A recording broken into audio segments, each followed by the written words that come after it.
Féliciter le président de la République parce que c'est ce qu'il a oublié de dire, qui m'a rappelé tout à l'heure au cours de l'audience.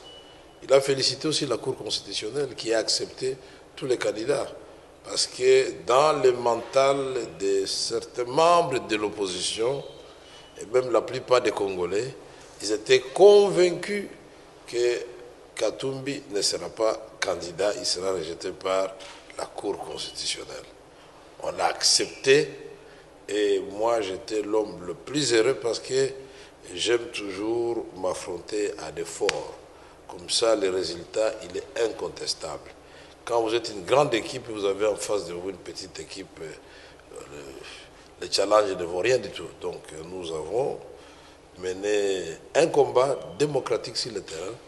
On a senti effectivement que l'adversaire existait sur le terrain, mais le système de jeu d'encerclement que nous avons adopté ne lui a pas laissé beaucoup de chance. Il était seul en train de circuler dans ses jets, il ne pouvait pas atterrir, à part à Kassongo, je l'ai vu, mais atterrir sur des pistes trop compliquées ou faire des centaines de kilomètres sur des routes complètement défoncées, ça, nous l'avons fait.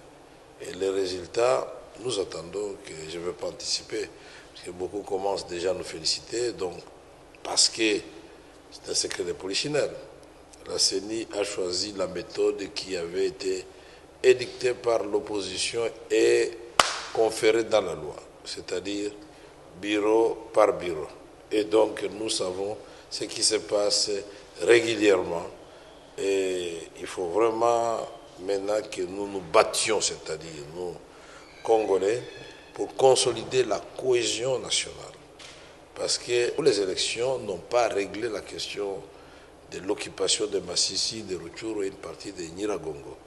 Nous devons renforcer notre cohésion nationale tout en sachant que nous avons encore les défis sécuritaires à relever.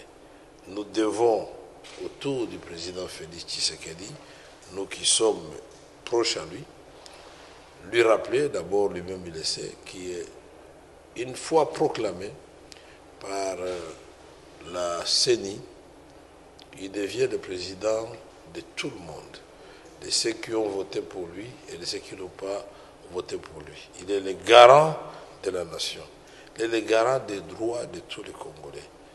Et je voudrais, c'est mon rêve, que après l'investiture, nous puissions amorcer un nouvel élan qui va faire la rupture avec le passé. Pas de chasse à l'homme, pas d'interdiction inutile, pas de refus de papiers à certaines personnes parce qu'appartenant à une autre classe politique.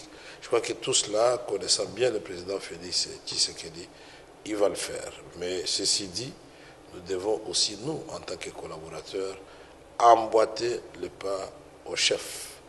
Et là, je peux vous dire que nous aurons un Congo qui fera beau vivre.